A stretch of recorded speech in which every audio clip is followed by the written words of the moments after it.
नमस्कार मंडळी, तुमचं पुन्हा एकदा स्वागत आहे आमच्या ब्लॉगमध्ये. आणि आज मी आली आहे संडे मार्केटला.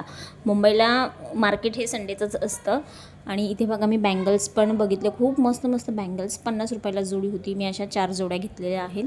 तिथून पुढे आलो तर इथे मस्त साड्यांचं कलेक्शन होतं, पण इथे काय मला एवढ्या खास वाटल्या नाहीत साड्या.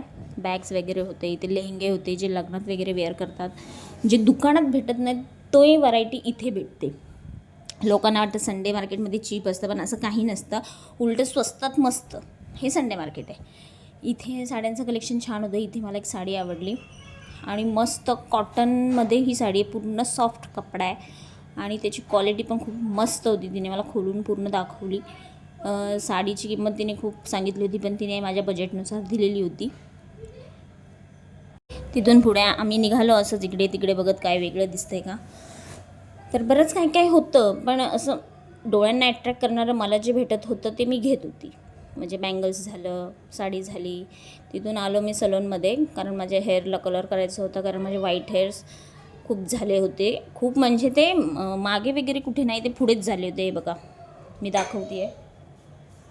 तर मी सलमान भाईला बोलली होती की मला कलर असा पाहिजे जो प्रॉपर माझ्या केसांना मॅच होईल. तुम्ही बघत असा माझ्या केसांचा खालचा कलर हा ब्राउनिश आहे, कॉपर ब्राउनिश. मी तसाच कलर त्यांना करायला सांगितला, पण माझे व्हाईट हेअर पण हाईट झाली पाहिजेत, अशामध्ये मला कलर पाहिजे होता.